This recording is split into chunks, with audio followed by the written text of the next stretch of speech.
Okay, difference between money market and capital market. Money market and capital market തമ്മിൽ difference ആണ്. First ഇതിൻ്റെ meaning wise compare ചെയ്ത് കഴിഞ്ഞാൽ money market is that a part of financial market which deals in the borrowing and lending short time loans ആണ്. അപ്പോൾ money market part of financial market ആണ്, financial മാർക്കറ്റിൻ്റെ ഒരു ഭാഗം തന്നെയാണ്. Which deals in borrowing and lending short time loans ആണ്. ഇപ്പോൾ ഇവിടെ ബോറോയിങ് ആൻഡ് ലെൻഡിങ് ആണ്.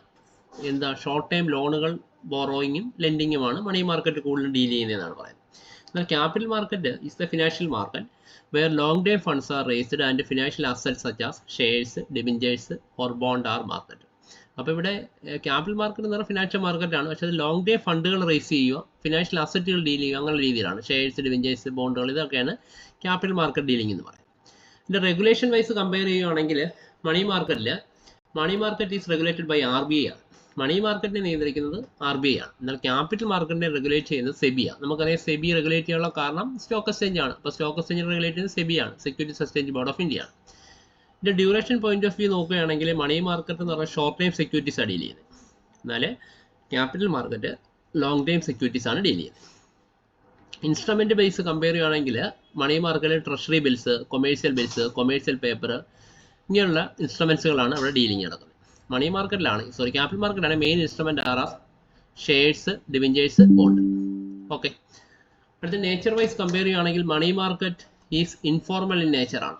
ഇവിടെ ഇൻഫോർമൽ ആണ് മണി മാർക്കറ്റിന്റെ നേച്ചർ. എന്നാൽ ക്യാപിറ്റൽ മാർക്കറ്റ് എന്നാൽ ഫോർമൽ ഇൻ നേച്ചർ ആണ്. അതിൻ്റെ ഒരു ഫോർമാലിറ്റി, അതിൻ്റെ സ്ട്രക്ചർ കറക്റ്റായിട്ട് പോകുന്നുണ്ട്, ഔദ്യോഗികപരമായിട്ട് തന്നെ ആയിരിക്കും പോകുന്നത്.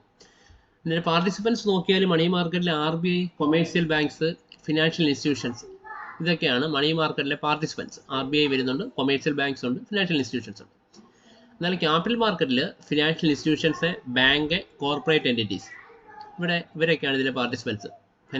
ക്യാപിറ്റൽ മാർക്കറ്റിൽ financial institutions, bank, corporate entities ഒക്കെയാണ് പാർട്ടിസിപ്പൻസ്. ഇൻവെസ്റ്റ്മെൻറ്റ് റിക്വയർമെൻറ്റ് നോക്കിക്കഴിഞ്ഞാൽ മണി മാർക്കറ്റിൽ transactions involve huge sum of മണിയാണ്. മണി മാർക്കറ്റ് ട്രാൻസാക്ഷനകത്ത് ഹ്യൂജ് സം ഓഫ് മണിയാണ്. എന്നാൽ ക്യാപിറ്റൽ മാർക്കറ്റിലാണെങ്കിൽ does not require a huge financial outlay. Huge ആയിട്ടുള്ള ഫിനാൻഷ്യൽ ഇൻവെസ്റ്റ്മെൻറ്റിൻ്റെ ആവശ്യം അവിടെ വരുന്നില്ല ക്യാപിറ്റൽ മാർക്കറ്റിൽ. ലിക്വിഡിറ്റി ബേസിൽ കമ്പയർ ചെയ്യുകയാണെങ്കിൽ money market instrument enjoy a higher degree of ലിക്വിഡിറ്റിയാണ്. മണി മാർക്കറ്റ് എപ്പോഴും ഹയർ ഡിഗ്രി ഓഫ് ലിക്വിഡിറ്റിയാണ് എന്ത് ചെയ്യുന്നത്, നമുക്ക് നൽകുന്നത്. എപ്പോൾ വേണമെങ്കിലും നമുക്ക് ക്യാഷ് ആക്കി മാറ്റാം. അതാണ് ലിക്വിഡിറ്റി പൊസിഷൻ കറക്റ്റ് ഹൈ ആണെന്ന് പറയുന്നത്. Capital market securities have A lower liquidity ആണ്. കാരണം ക്യാപിറ്റൽ മാർക്കറ്റ് ഡീൽ ചെയ്യപ്പെടുന്ന സ്റ്റോക്ക് എക്സ്ചേഞ്ച് സെക്യൂരിറ്റികളാണ്. അപ്പോൾ ഷെയർസ് ഒക്കെ ആണെങ്കിൽ പെട്ടെന്ന് ക്യാഷ് ആക്കി മാറ്റാൻ നമുക്ക് പാടുപെടും. കാരണം നമ്മൾ ഉദ്ദേശിക്കുന്ന വിലയ്ക്ക് വിറ്റ് മാറിയില്ലെങ്കിൽ പാടാണ്. അപ്പോൾ ലിക്വിഡിറ്റി ലോവർ ആണ് capital market. Safety point of വ്യൂവിൽ കമ്പയർ ചെയ്യുകയാണെങ്കിൽ money market instrument are safer as risk is low. Money market instrument എപ്പോഴും സേഫ് ആണ്, നമുക്ക് സുരക്ഷിതമാണ്, റിസ്ക്കും വളരെ കുറവാണ്. എന്നാൽ capital market instrument are more riskier ആണ്. ക്യാപിറ്റൽ മാർക്കറ്റ് ഇൻസ്ട്രുമെന്റ് എന്ന് പറഞ്ഞാൽ സ്റ്റോക്ക് എക്സ്ചേഞ്ച് ഡീലിങ്ങുകളാണ് കൂടുതൽ, അപ്പോൾ അവിടെ കൂടുതൽ റിസ്ക് കൂടുതലാണ്. പിന്നെ റിട്ടേൺ പോയിന്റ് ഓഫ് വ്യൂവിൽ കമ്പയർ ചെയ്യുകയാണെങ്കിൽ മണി മാർക്കറ്റ് ഇത് return form of money market instrument is lower ആണ്. റിട്ടേൺ ഫ്രം മണി മാർക്കറ്റ് എന്ന് പറയുന്ന ഇൻസ്ട്രുമെന്റ് ലോ ആണ്, വളരെ കുറവാണ്. റേറ്റ് ഓഫ് റിട്ടേൺ ഹയർ ആണ്. ക്യാപിറ്റൽ മാർക്കറ്റിൽ റേറ്റ് ഓഫ് റിട്ടേൺ വളരെ കൂടുതലാണ് എന്നുള്ളതാണ്. ഇങ്ങനെ 10 ഡിഫറൻസ് ആണ് നമ്മളിവിടെ എന്ത് ചെയ്യുന്നത്, ഇത് തമ്മിലുള്ള പറയാം. അടുത്ത recent development in Indian financial system. Indian financial സിസ്റ്റത്തിലെ റീസെന്റ് ഡെവലപ്മെന്റ് ആണ് പറയുന്നത്. Indian financial system has undergone structural transformation over the fast decade. ഒരു സ്ട്രക്ചറൽ ട്രാൻസ്ഫോർമേഷൻ ഇന്ത്യൻ ഫിനാൻഷ്യൽ സിസ്റ്റത്തിൽ വന്നിട്ടുണ്ട് കഴിഞ്ഞ കാലഘട്ടങ്ങളിൽ. Financial sector has acquired a strength, efficiency and stability by the combined effect of competition, regulatory measures, policy, എൻവയോൺമെന്റിന്റെ ബേസിലൊക്കെ ഒരു high സ്ട്രെങ്തിലാണ് Indian financial market എന്ത് ചെയ്യുന്നത്, മുന്നോട്ട് പോകുന്നത്. അപ്പോൾ ഇവിടെ റീസെന്റ് ഡെവലപ്മെന്റ് ചോദിക്കാറുണ്ടോ? ചോദിച്ചിട്ടുണ്ട്, റീസെന്റ് ഡെവലപ്മെന്റ് ചോദിച്ചിട്ടുണ്ട്. 4 മാർക്കിനാ? അല്ലല്ല, 5 മാർക്കിനൊക്കെ വരുന്നുണ്ട്. നമ്മുടെ 15 മാർക്ക് റീസെന്റ് ഡെവലപ്മെന്റ് ഒക്കെ ചോദിച്ചാൽ കാണുന്നുണ്ട്. ഇത് വായിച്ച് നമുക്ക് എഴുതാവുന്നുള്ളതേ ഉള്ളത്. അതിലെ the major development of Indian financial system are the following. ഒന്ന് ഡിമോണിറ്റൈസേഷൻ ആണ്. The withdrawal of legal tender status of the currency of the demonetization of ₹500 and 1,000 was drastic step taken by central government to break a grip corruption and black money from the Indian economy. നിന്ന് black money ഒക്കെ ഒഴിവാക്കുന്നതിന് വേണ്ടിയാണ്, corruption ഒക്കെ ഒഴിവാക്കുന്നതിന് 500-ന്റെ 1000-ന്റെ നോട്ടൊക്കെ നിരോധിച്ചില്ലേ. അപ്പോൾ ആ ഒരു demonetisation recent development തന്നെയാണ്. For the purpose of 8 November 2016 അപ്പോൾ 2016 നവംബർ 8 ഈ ഡിമോണിറ്റൈസേഷൻ വരുന്നത്. The honourable prime minister of India announce the implementation of demonetisation with effect from mid knight of that day. ആ ഡേയിലാണ് എന്ത് ചെയ്യുന്നത്, നവംബർ 2014 നവംബർ 8 ഡിമോണിറ്റൈസേഷൻ നമ്മുടെ prime minister Narendra Modi ji എന്ത് ചെയ്യുന്നത്, announce ചെയ്യുന്നത്. Even though demonetization caused a problem for the people of country, it had even effective countermeasures to corruption and penetration of black money in the economy ആണ്. അപ്പോൾ നമുക്കറിയാം black money ഒക്കെ എന്ത് ചെയ്യാനാ, തടയുന്നതിന് വേണ്ടിയൊക്കെയാണ് നമ്മൾ ഡിമോണിറ്റൈസേഷൻ ഇംപ്ലിമെൻറ്റ് ചെയ്യുന്നത്. അത് setting up of monetary policy കമ്മിറ്റികൾ സെറ്റപ്പ് ചെയ്യുന്നുണ്ട്. Monetary policy committee was created in 2016 bring transparency and accountability in fixing Indian monetary പോളിസിയാണ്. ഇന്ത്യൻ മോണിറ്ററി നയങ്ങൾ സുതാര്യമായി പോകുന്നതിന് വേണ്ടിയാണ് ഇന്ത്യൻ മോണിറ്ററി പോളിസി കമ്മിറ്റികൾ നമ്മൾ ഫോം ചെയ്തത്. The committee was set up in 6 മെമ്പേഴ്സാണ്. ഈ കമ്മിറ്റിയിൽ 6 മെമ്പേഴ്സിനെ ഉൾപ്പെടുത്തി. 3 nominated from the central government, 3 പേര് നമ്മുടെ സെൻട്രൽ ഗവൺമെൻറ്റിൽ നിന്ന്, 3 from reserve bank of India, reserve ബാങ്കിൽ നിന്ന് 3 പേര്, അങ്ങനെയാണ് 6 പേരടങ്ങുന്ന ഒരു കമ്മിറ്റിയാണ് നമ്മുടെ മോണിറ്ററി പോളിസി കമ്മിറ്റി എന്ന് പറയുന്നത്. The governor of reserve bank of India is the chairperson of ex officio of the committee. Okay, decision are taken by majority ആണ്, തീരുമാനം എടുക്കുന്ന മെജോറിറ്റിയാണ് തീരുമാനം. The chairman can exercise is casting vote in case of tie. അപ്പോൾ tie വന്നു കഴിഞ്ഞാൽ അത് casting വോട്ടാണ് ആര് യൂസ് ചെയ്യുന്നത്, ഇവിടെ നമ്മുടെ ചെയർമാൻ യൂസ് ചെയ്യുന്നത്. Current mandate of the committee is to maintain 4% annual inflation until 31 March 2021. അപ്പോൾ ഈ കറണ്ട് മാൻഡേറ്റ് ഈ കമ്മിറ്റി പഠിച്ചേക്കുന്നത് 4% ആനുവൽ ഇൻഫ്ലേഷനാണ് മാർച്ച് 31 2021 കാര്യം പറയുന്നത്. With upper tolerance of 6% and lower tolerance of 2% ആണ്. Committee is answerable to the government of India in the inflation exceed the range prescribed for 3 consecutive months. അപ്പോൾ inflation എന്ത് ചെയ്യുന്നുണ്ട്, exceed ചെയ്യുന്നുണ്ടെന്നുള്ളതാണ് ഇവിടെ ഈ കമ്മിറ്റി റിപ്പോർട്ട് വെച്ചിരിക്കുന്നതാണ് പറയാം.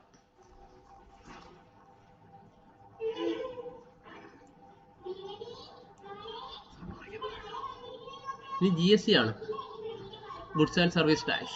GST is an indirect tax levied in India on the sale of goods and services. സ്ഥാപന സേവന നികുതിയാണ് GST എന്ന് പറയുന്നത്. It is based on the principle of 1 country 1 tax 1 region. ഒരു രാജ്യം ഒരു നികുതി എന്നുള്ള കൺസെപ്റ്റാണ് ഇത് GSTക്ക് വരുന്നത്.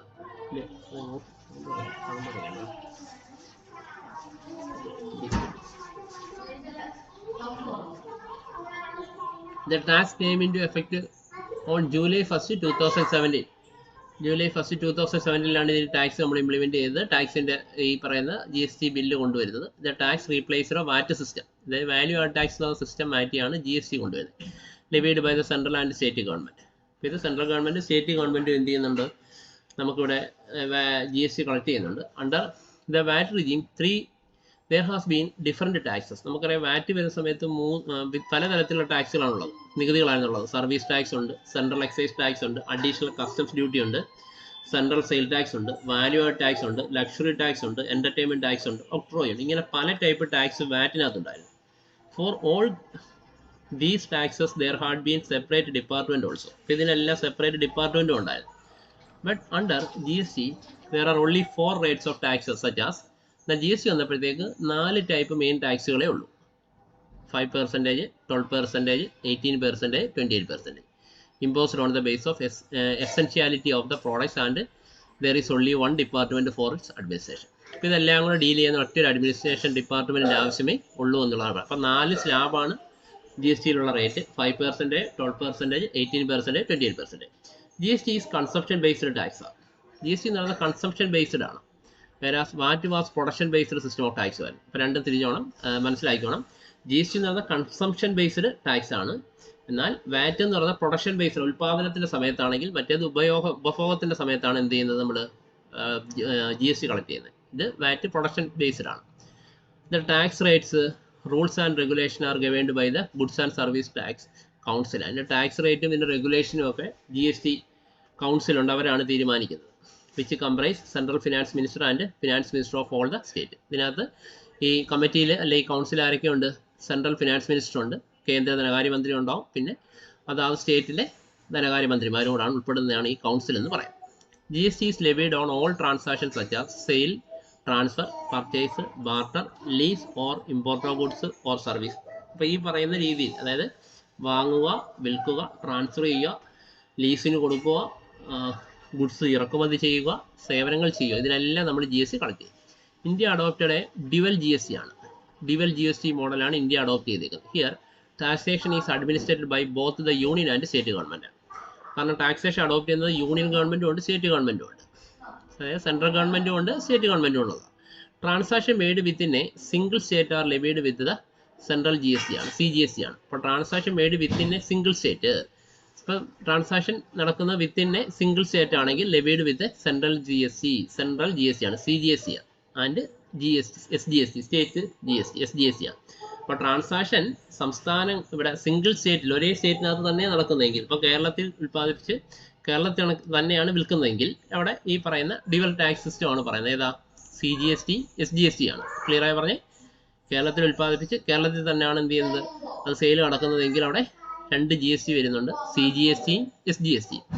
Four interstate transaction and import goods or services and integrated GST ആണ്. എന്നാൽ ഇൻട്രസ്റ്റേറ്റ് സംസ്ഥാനങ്ങൾ തമ്മിൽ വരും, തമിഴ്നാടും കേരളവും തമ്മിൽ. തമിഴ്നാട്ടിൽ ഉൽപ്പാദിപ്പിച്ച സാധനം കൊണ്ടുവന്ന് കേരളത്തിൽ വിൽക്കത്തില്ലേ, അപ്പോൾ അതെന്താണ്? ഇൻട്രസ്റ്റേറ്റ് ട്രാൻസാക്ഷനാണ്. അതുപോലെ തന്നെ ഇമ്പോർട്ടഡ് ഗുഡ്സ് ഓർ സർവീസസ് ആണ്. സാധനങ്ങൾ നമ്മൾ നമ്മുടെ സ്റ്റേറ്റിലേക്ക് ഇറക്കുമതി ചെയ്യുക അല്ലെങ്കിൽ നമ്മുടെ രാജ്യത്തേക്ക് ഇറക്കുമതി ചെയ്യുന്ന സേവനങ്ങളെ ഇതിനെല്ലാം നമ്മൾ ഇൻ്റഗ്രേറ്റഡ് GST ആണ്, IGST എന്നാണ് പറയുന്നത്. Is levied by the central government. അപ്പോൾ IGST ചാർജ് ചെയ്യുന്നത് സെൻട്രൽ ഗവൺമെൻറ് ആണ്. GST is consumption based tax or destination based tax. അപ്പോൾ നമുക്ക് GST നമുക്ക് കൺസംപ്ഷൻ ബേസ്ഡ് ടാക്സ് എന്നോ അല്ലെങ്കിൽ ഡെസ്റ്റിനേഷൻ ബേസ്ഡ് ടാക്സ് എന്നോ വിളിക്കാം. Therefore അതുകൊണ്ട് taxes are paid to the state where the goods or service are consumed. അപ്പോൾ നമ്മൾ ടാക്സസ് പെയ്ഡ് ടു ദ സ്റ്റേറ്റിനാണ്. അപ്പോൾ ഏത് സ്റ്റേറ്റിലാണോ ഗുഡ്സോ സർവീസോ കൺസ്യൂം ചെയ്യുന്നത് ആ സ്റ്റേറ്റാണ് നമ്മൾ ടാക്സ് കൊടുക്കുന്നത് എന്നുള്ളതാണ് പറയുന്നത്. ക്ലിയർ ആണല്ലോ അതൊക്കെ? അടുത്ത passage of insolvency and bankruptcy കോഡാണ്. The insolvency and bankruptcy code IBC എന്ന് പറയും. അതാണ് insolvency and bankruptcy code. 2016 is the bankruptcy law of India which seeks to consolidate the existing framework by creating a single law for insolvency and bankruptcy. അപ്പോൾ പാപ്പനായി പ്രഖ്യാപിക്കുക, bankruptcy ആവുക, അവർക്ക് ഒരു single law കൊണ്ടുവരികയാണ് ചെയ്യുന്നത്. The insolvency and bankruptcy code is an one-step solution for easy resolving of insolvency. Easy ആയിട്ട് insolvency resolve ചെയ്യാനുള്ള single step കോഡാണ്. Which is present is A long process. ഒരു ലോങ് പ്രോസസ്സിൽ നടക്കുന്ന സിംഗിൾ സ്റ്റെപ്പ് റിസോൾവിങ് ആണ് ഈ IBC എന്ന് പറയുന്നത്. The code will be able to protect the interest of small investors and make process of doing business a less difficult one ആണ്. അപ്പോൾ ഈ കോഡ് സംരക്ഷിക്കുന്നത് ആരെയാണ്? ഇൻട്രസ്റ്റ് ഓഫ് സ്മോൾ ഇൻവെസ്റ്റേഴ്സിൻ്റെ താല്പര്യങ്ങൾ സംരക്ഷിക്കപ്പെടുന്നു. And make the process of doing business a less difficult one. Business ഒരു വലിയ difficult ഇല്ലാതെ മുന്നോട്ട് കൊണ്ടുപോകുന്നതിന് ചെറുകിട നിക്ഷേപകരെ സംരക്ഷിക്കുകയും ചെയ്തു.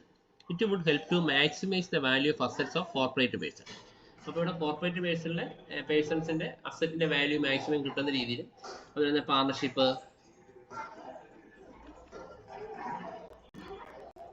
fame and individual to promote entrepreneurship, availability of credit and balance of interest of all stakeholders. അപ്പോൾ ഇങ്ങനെയുള്ള കുറേ കാര്യങ്ങളാണ് IBCയിൽ പറയുന്നത്. അടുത്തത് ഡിജിറ്റലൈസേഷൻ ഓഫ് ഗവൺമെൻറ് പേയ്മെൻ്റ് ആണ്. ഗവൺമെൻറ് പേയ്മെൻറ്റുകളെല്ലാം ഡിജിറ്റലൈസ് ചെയ്യും. നമുക്കറിയാം, പണം കറൻസി കൊടുക്കുകയാണെന്നുണ്ടെങ്കിൽ അവിടെ എന്ത് ചെയ്യും? അവിടെ കറപ്ഷനുള്ള സാധ്യതയുണ്ട്. അപ്പോൾ ഇവിടെ ഡിജിറ്റലൈസേഷൻ വരുമ്പോൾ എന്ത് ഗവൺമെൻറ് കറപ്ഷൻ അവിടെ കുറയും. The demonetization action taken by the government of India aimed to encourage and promote digital India by making payment through digital means. അതായത് ഡിജിറ്റൽ ഇന്ത്യ പ്രൊമോഷൻ്റെ ഭാഗമാണ് digitalisation of government payment. Government കൊടുക്കുന്ന എല്ലാ പേയ്മെൻറ്റുകളും digitalise ചെയ്യുക എന്നാണ് ഉദ്ദേശിക്കുന്നത്. It aims to create a cashless economy. ഇപ്പോൾ ഡിജിറ്റലൈസേഷൻ ഉദ്ദേശിക്കുന്നത് ക്യാഷ്ലെസ് എക്കോണമിയാണ്. ക്യാഷ് ഉണ്ട്, പക്ഷേ ക്യാഷിൻ്റെ ഉപയോഗം കുറയ്ക്കുകയാണ്. To enhance transparency for all transaction throughout India and to make every transaction accountable. അപ്പോൾ ഇന്ത്യയിൽ നടക്കുന്ന എല്ലാ ട്രാൻസാക്ഷനും സുതാര്യമായി കൊണ്ടുപോകുന്നതിന് വേണ്ടിയാണ് ഡിജിറ്റലൈസേഷൻ എന്ന് പറഞ്ഞുകൊണ്ട് നമ്മൾ കാര്യങ്ങൾ ഇംപ്ലിമെൻറ്റ് ചെയ്യുന്നത്. In recent year the use of prepaid payment instrument PPI, prepaid payment instrument such as mobile banking, smart card, e-wallet, prepaid card, payment, etc. have been increasing in India significantly. ഇന്ത്യയിൽ നമുക്കറിയാം, ഇപ്പോൾ എല്ലാവരും എന്ത് ചെയ്യുന്നു? ഈ പറയുന്ന digital പേയ്മെൻറ്റുകളാണ് കൂടുതൽ use ചെയ്യുന്നത്. അപ്പോൾ നമ്മൾ ഈ പറയുന്ന ഏതെങ്കിലും രീതിയിലായിരിക്കും പേയ്മെൻറ്റുകൾ നടത്തുന്നത്. They are governed by the Payment and Settlement System Act 2007 and the Reserve Bank of India guidelines issued on time to time on PPI. അപ്പോൾ നമുക്കറിയാം, ഇവിടെ government of governed by the payment and settlement act പ്രകാരമാണ് ഇത് കാര്യങ്ങൾ നിയന്ത്രിക്കുന്നത്. ആ നിയമത്തിനകത്താണ് കാര്യങ്ങൾ പോകുന്നത്. റിസർവ് ബാങ്ക് ഓഫ് ഇന്ത്യ വേണ്ടുന്ന സമയങ്ങളിൽ എന്ത് ചെയ്യുന്നതിന് വേണ്ടുന്ന ഗൈഡ് ലൈനും ഒക്കെ കൊണ്ടുവരികയാണ്. ഏതാ? PPI എന്ന് പറയുന്നത് നമുക്കറിയാമല്ലോ. ഏതാ? പ്രീപെയ്ഡ് പേയ്മെന്റ് ഇൻസ്ട്രുമെന്റിന് വേണ്ടുന്ന കാര്യങ്ങൾ റിസർവ് ബാങ്ക് ഓഫ് ഇന്ത്യ അതിന് വേണ്ടുന്ന ഗൈഡ് ലൈൻസ് ഒക്കെ നൽകുന്നു. These instrument are payment instrument that facilitate purchase of goods and services. സാധനങ്ങൾ വാങ്ങുകയും സേവനങ്ങൾ കിട്ടുകയൊക്കെ ചെയ്യുമ്പോൾ അല്ല ലിഫ്റ്റുകയൊക്കെ ചെയ്യുന്ന സമയത്ത് നമ്മൾ പേയ്മെന്റ് നടത്തുന്നത് ഡിജിറ്റലൈസ് ചെയ്യുക എന്നുള്ളതാണ് ഇതിന്റെ ഒരു മെയിൻ എയിം എന്ന് പറയുന്നത്. അടുത്തത് creation of national financial reporting അതോറിറ്റിയാണ്, NFRA. National financial reporting authority. In March 2018, the Union Cabinet approved a creation of National Financial Reporting Authority in regulating the financial audit of large companies. അപ്പോൾ financial audit large കമ്പനികൾക്കുള്ള financial audit regulate ചെയ്യാൻ വേണ്ടിയാണ് ഈ പറയുന്ന agency വരുന്നത്, national financial reporting authority എന്ന് പറയുന്ന agency. The NFRA is to be an independent regulator overseeing the auditing profession. Auditing പ്രൊഫഷനകത്തുള്ള ഒരു ഇൻഡിപെൻഡന്റ് റെഗുലേറ്റർ ആണിത് NFRA എന്ന് പറയുന്നത്. It has also given a power to investigate matter of professional misconduct of chartered accountant. അപ്പോൾ ഇവിടെ ഇതവർ investigate ചെയ്യുന്നതാണ് chartered accountant എന്തെങ്കിലും മിസ്കോണ്ടക്ട് ഉണ്ട് അത് കണ്ടുപിടിക്കുക, or CA fame and impose penalty and debar them from for 10 years. അങ്ങനെ ചാർട്ടേഡ് അക്കൗണ്ടന്റ്മാർ കണക്കിനകത്ത് എന്തെങ്കിലും തിരിമറി കാണിക്കുകയോ CA ഫെയിമുകൾ അതിന് കൂട്ടു നിൽക്കുകയൊക്കെ ചെയ്തു കഴിഞ്ഞാൽ അവരെ എന്ത് ചെയ്യും? അവർക്ക് പെനാൽറ്റി ചാർജ് ചെയ്യും. അതുപോലെ തന്നെ 10 വർഷത്തേക്ക് അവരെ എന്ത് ചെയ്യും? ഡിബാർ ചെയ്യും. ഈ പറയുന്ന ചാർട്ടേഡ് അക്കൗണ്ട്സ് ഓഫ് ഇന്ത്യയിൽ നിന്ന് എന്ത് ചെയ്യും? ഇവരെ ഡിബാർ ചെയ്യുകയും ചെയ്യും. ഇത്തരം കാര്യങ്ങളാണ് നമ്മൾ ഇതിനകത്ത് പറയുന്നത്. ക്ലിയർ ആണല്ലോ? ഇത് നമ്മൾ പറയുന്നത് ഫിനാൻഷ്യൽ എഞ്ചിനീയറിംഗ് ആണ്. The traditional services rendered by financial intermediaries are not profitable. നമുക്കറിയാം traditional service rendered by financial intermediates are not profitable. Traditional service നമുക്കറിയാം ഫിനാൻഷ്യൽ ഇന്റർമീഡിയറ്റ്സ് ആണെങ്കിലും എന്താണ് കുറെ കൂടെ പ്രോഫിറ്റബിൾ അല്ല. Thus intermediaries have to perform the task of financial innovation to meet the changing needs of the economy. അപ്പോൾ financial innovations വരുന്നതോടുകൂടി ഇന്റർമീഡിയറ്റുകൾക്ക് കുറെ മാറ്റങ്ങൾ വരുന്നു. നമ്മുടെ എക്കോണമിക്ക് അനുസരിച്ച് അവർക്ക് മാറാൻ കഴിയും. The growing need for innovation lead to think about the financial engineering. ഈ ഗ്രോയിങ് നീഡാണ് ഇന്നോവേഷൻ എന്ന് പറയുന്ന ഏതാണ്? ഫിനാൻഷ്യൽ എഞ്ചിനീയറിംഗിനെ കുറിച്ച് തിങ്ക് ചെയ്യുന്നത്. Financial engineering may be defined as the design, development and implementation of innovative financial instrument and process and the formulation of creative solution to problem of finance. അപ്പോൾ financial engineering simple ആയിട്ട് ഇത്രയേ ഉള്ളൂ. Design, development and implementation of innovative financial instrument. Innovative ആയിട്ടുള്ള financial instrument design ചെയ്യുക, develop ചെയ്യുക, implement ചെയ്യുക, നടപ്പിലാക്കുക എന്നുള്ളതാണ്. And process and the formulation of creative solution. അതിനെ പ്രക്രിയയിൽ കൊണ്ടുവന്ന് അതിന് വേണ്ടുന്ന ക്രിയേറ്റീവ് സൊല്യൂഷൻ കൊണ്ടുവന്ന് ഫിനാൻസിന്റെ പ്രോബ്ലം എന്ത് ചെയ്യുക? സോൾവ് ചെയ്യുക എന്നുള്ളതാണ് ഫിനാൻഷ്യൽ എഞ്ചിനീയറിംഗ് കൊണ്ട് മീൻ ചെയ്യുന്നത്. As A result innovative new instrument and new financial products R emerging in the market. അപ്പോൾ നമുക്കറിയാം ന്യൂ ഇൻസ്ട്രുമെന്റും ഫിനാൻഷ്യൽ പ്രോഡക്ട്സുകളൊക്കെ എന്ത് ചെയ്യുകയാണ്? മാർക്കറ്റിൽ ഇംപ്ലിമെന്റ് ചെയ്യുന്ന എമർജിങ് ആയിട്ട്. The capital market and money market are getting widened and dependent with the emergence of innovative techniques and operators. There has been structural change in the international capital market. ഇതിൽ international capital മാർക്കറ്റിൽ structural change കൊണ്ടുവരുന്നതിന് financial engineering സഹായിക്കുന്നുള്ളതാണ് പറയുന്നത്. Okay, ഇത്തരം കാര്യങ്ങൾ clear അല്ലേ? ഇത്തരം കാര്യങ്ങളൊന്ന് നോക്കുക, വായിച്ചു നോക്കണം. ഓക്കെ.